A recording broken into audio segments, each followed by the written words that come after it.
According to the Muslim sources, there's supposed to be a verse in the Quran, or multiple verses in the Quran, about breastfeeding and adults. So what kind of verses are we talking about here, Sam? What is it that's supposed to be in the Quran here? Well, according to Islam, which is based on the Quran, just to give a little background why there would be this issue of breastfeeding adult, the Quran honors something called fosterage relations. Even though it abolished adoption, fostered relations is honored. What is fosterage? What do I mean by relationship established by fosterage?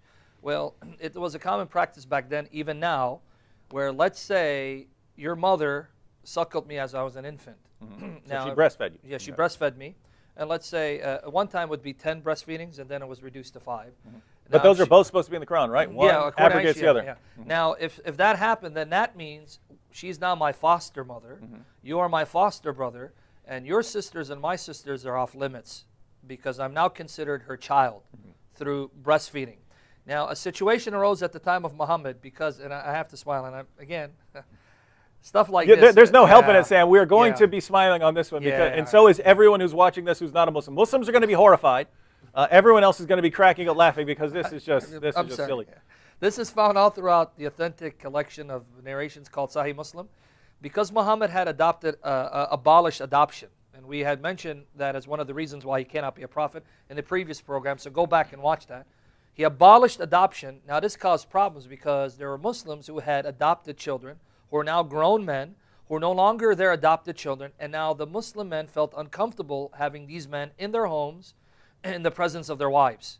So now how do you solve this problem that Muhammad created by abolishing So you're adoption? worried about grown men being around grown women that they're not married to, and they're got to be close in the same area as each other, so you're worried about them having lust for each other. How are you going to deal with this lust problem? Well, let me tell you how Muhammad dealt with it. Sahih Muslim, Book 8, number 3424. Sahih Muslim, Book 8, number 3424.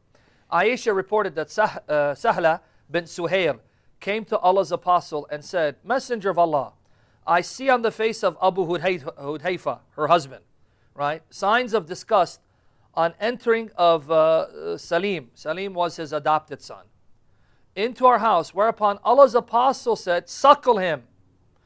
She said, how can I suckle him as he's a grown-up man? Allah's messenger smiled and said, I already know that he's a young man. Amr has made this addition in his narration that he participated in Battle Badr and the narration of Ibn Umar. Allah's messenger laughed. In other words, he goes, I know he's a grown man, but go ahead, suckle him. So breastfeed this grown man. Take this grown man, let him suckle your breast a number of times, then he becomes your foster son, and then your husband will have nothing to worry about. So this is supposedly based on a Quran verse, right? Yes. Where the point is to deal with potential lust between two adults, right? You've got a woman and a man. These two people are going to be around each other. Maybe they work around each other, but they're going to be spending time around each other. How do we keep them from having sex, illicit sex with each other? Well, we've got a solution here. Allah gives the solution in the Quran. She has to breastfeed this man 10 times. So she's going to take out her breast, take him in private, put his face and his mouth on her breast. She's got to do this 10 times, and after she breastfeeds this man 10 times, after she puts her breast in his mouth 10 times, then he'll feel like her son, and they won't have any sexual desire for each other. Now, this eventually got abrogated down to 5, right? So that's what Aisha said. So it went from 10 down to 5. This is supposed to be in the Quran, so there's supposed to be a 10, then there's supposed to be a 5. Neither one is in the Quran. Why? Aisha's the one who had these written down, and my sheep came and ate them. How convenient, right? Sorry, everyone, that I lost this verse that says I have to breastfeed an adult man if I'm around him anymore in order to do away with the sexual tension in the room. But this is from God, ladies and gentlemen. This is from God, in fact, according to Islam. The next narration that follows this one, 34:24, let me just read the last part to see what happened. She goes, she returned after what Muhammad said and told him, so I suckled him. So she did it. She did exactly what you said she would need to do, and was there in the heart of Abu Hudhayfa, disappeared. So now the husband was happy. Oh, so you suckled this grown man? You gave him your breast to suckle? I'm okay right now, because that means now he's our foster son. We're all good now.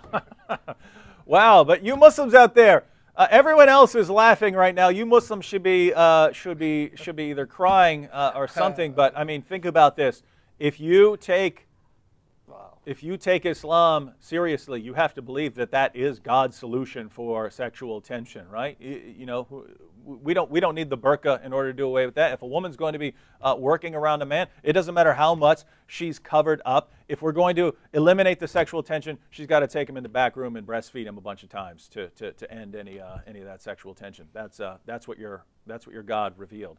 But I would say anyone can recognize there's no way God revealed that, because that is not, God knows that's not true. God knows that's not how things work between men and women.